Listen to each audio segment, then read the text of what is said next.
Você já tentou entender algo, mas percebeu que não conseguia porque não conhecia as peças que formavam aquilo? É como olhar para um motor de carro. De longe, parece só um bloco de metal. Mas quando alguém abre e mostra cada peça, aí você começa a entender como tudo funciona. Bem-vindo a mais uma imersão do Ministério O Caminho. No episódio anterior, rastreamos a origem do dispensacionalismo.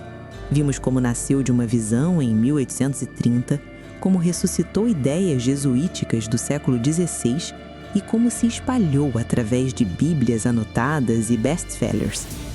Hoje, vamos abrir o motor. Vamos entender, peça por peça, o que exatamente esse sistema ensina. Não para ridicularizar, mas para compreender. Porque só quando entendemos algo, podemos avaliá-lo honestamente. Se ao final desta jornada você sentir que vale a pena, compartilhe. Vamos começar pela estrutura mais básica, as 7 dispensações. Imagine que você está olhando para a história como Deus a vê. Segundo o dispensacionalismo, Deus não trata a humanidade sempre da mesma forma. Ele divide a história em 7 períodos, 7 testes, 7 capítulos. Cyrus Scofield, em sua Bíblia de referência, definiu assim: uma dispensação é um período de tempo durante o qual o homem é testado em relação à obediência a uma revelação específica da vontade de Deus. E aqui está o ponto crucial que Scofield enfatizou. Cada dispensação termina em fracasso humano. Cada uma. E cada fracasso resulta em juízo. Vamos percorrer essas 7 dispensações juntos, com calma. Primeira, inocência. No Jardim do Éden. Adão e Eva tinham uma regra simples: não comer do fruto proibido. Resultado, fracasso. Juízo, expulsão do paraíso. Segunda, consciência. De Adão até o dilúvio.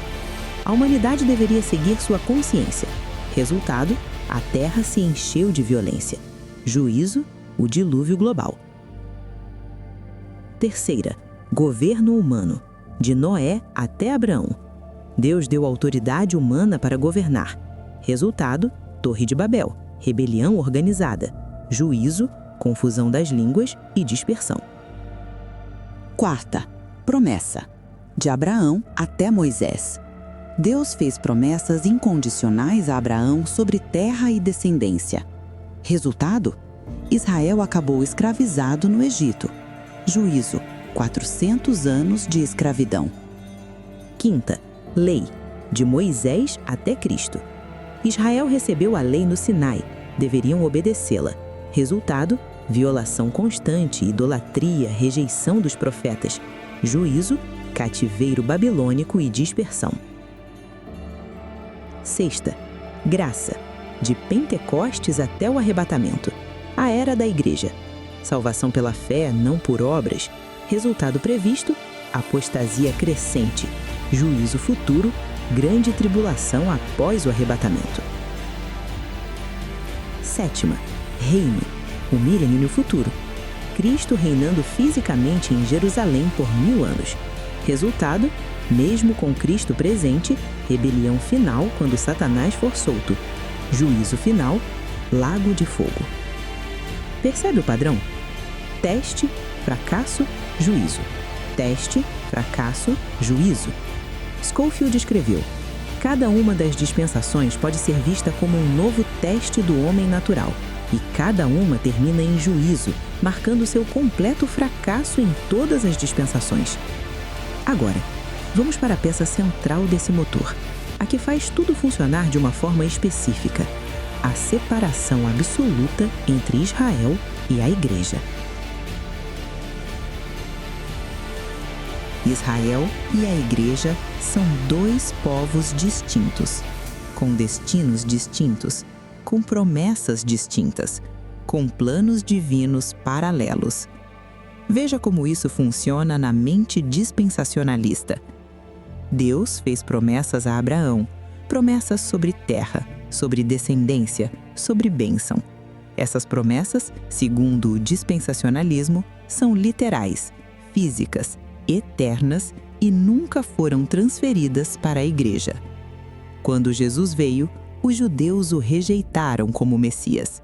E aqui está a reviravolta dispensacionalista. Deus então pausou seu relógio profético com Israel. Criou algo novo, algo não previsto no Antigo Testamento: a igreja. A igreja, portanto, é um parênteses, um mistério, um plano B temporário. Enquanto a igreja existe na Terra, as profecias sobre Israel estão congeladas. Darby usou uma analogia interessante. Ele disse que é como se Deus tivesse 2 relógios, um para Israel, outro para a igreja. O relógio de Israel parou no ano 33 depois de Cristo. Vai voltar a funcionar quando a igreja for arrebatada.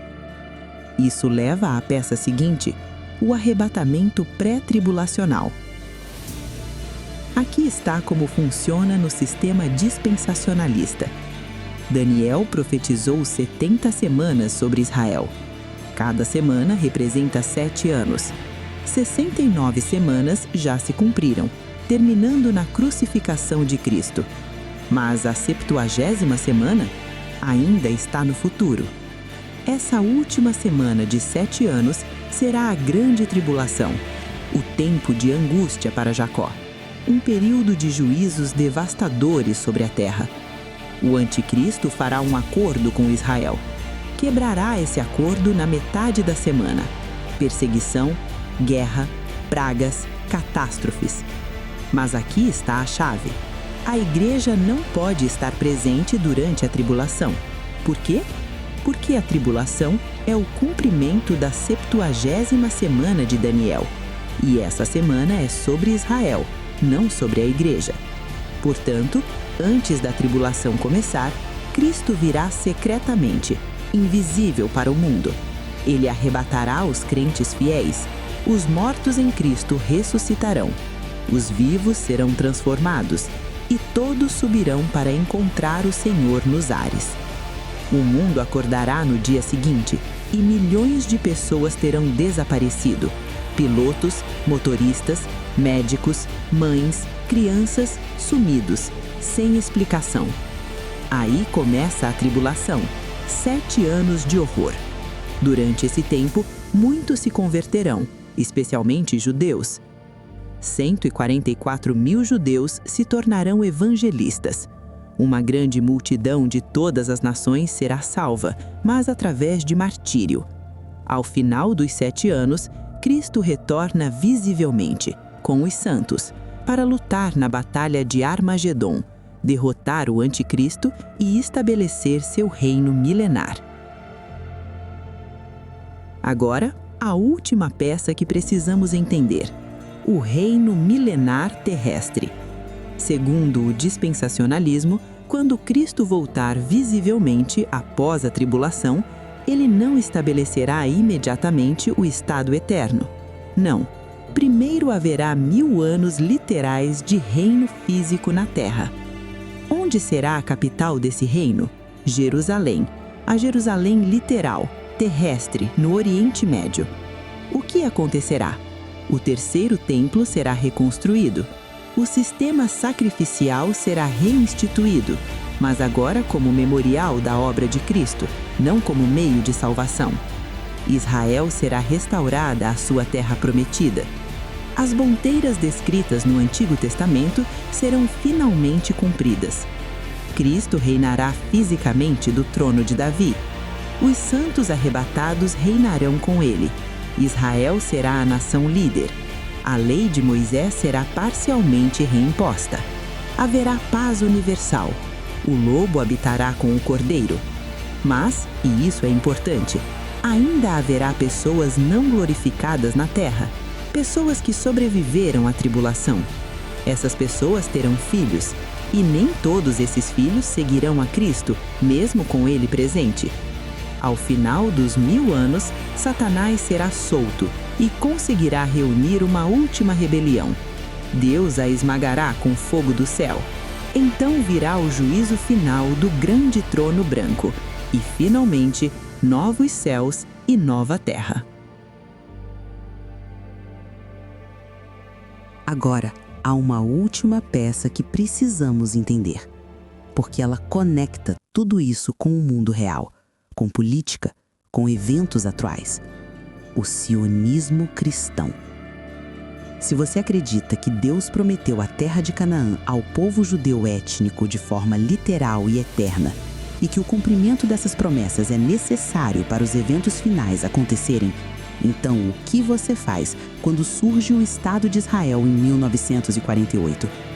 Você vê profecia sendo cumprida diante de seus olhos. Em 1967, quando Israel captura Jerusalém na Guerra dos 6 Dias, você vê outro marco profético. O relógio começou a andar novamente.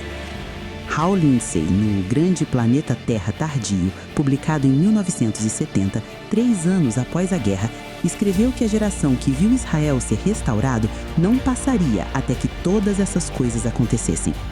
Ele calculou que seriam 40 anos. Ele estava errado, mas vendeu 35 milhões de cópias. O apoio incondicional a Israel tornou-se doutrina, não apenas questão política, questão teológica, questão de alinhamento com o plano profético de Deus. Em 2006, o pastor John Hagee fundou a Cristãos Unidos por Israel. Hoje tem mais de 10 milhões de membros. Sua missão? Garantir apoio americano incondicional a Israel. Por quê? Porque Gênesis 12:3 diz: abençoarei os que te abençoarem e amaldiçoarei os que te amaldiçoarem. Uma pesquisa da Lifeway em 2017 descobriu que 80% dos evangélicos americanos acreditam que a criação de Israel em 1948 foi cumprimento de profecia bíblica que trará o retorno de Cristo. Isso não é apenas crença abstrata, isso molda a política externa, molda posições sobre acordos de paz, molda visões sobre Jerusalém, sobre a Cisjordânia, sobre Gaza, sobre assentamentos. Então, agora você vê o motor completo funcionando. 7 dispensações: teste, fracasso, juízo.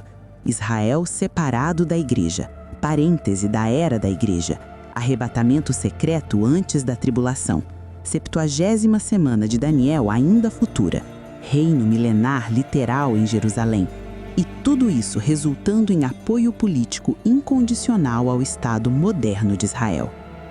Esse é o sistema. Essas são as peças. Agora que entendemos como funciona, podemos fazer a pergunta honesta: isso é o que a Bíblia ensina ou é uma construção engenhosa, mas humana? Deixe sua resposta nos comentários ou use a hashtag #ImersãoEscatologia. Você está entendendo como esse sistema funciona? Está vendo as conexões? Nos próximos 3 episódios, vamos fazer algo crucial. Vamos aprender o método historicista dos reformadores e pioneiros adventistas. Vamos confrontar cada uma dessas doutrinas biblicamente e vamos traçar o que a Escritura realmente ensina sobre os eventos finais. Mas por agora, respire, absorva, reflita. Você acabou de entender um sistema que domina o pensamento de centenas de milhões de cristãos. Um sistema que influencia nações, que molda guerras e paz. A questão não é se esse sistema é popular, a questão é se ele é verdadeiro. Ministério O Caminho, discernindo os tempos à luz da profecia. Junte-se à nossa comunidade no WhatsApp e Telegram. Os links estão na descrição. Que Deus te abençoe. Nos vemos no próximo episódio desta imersão.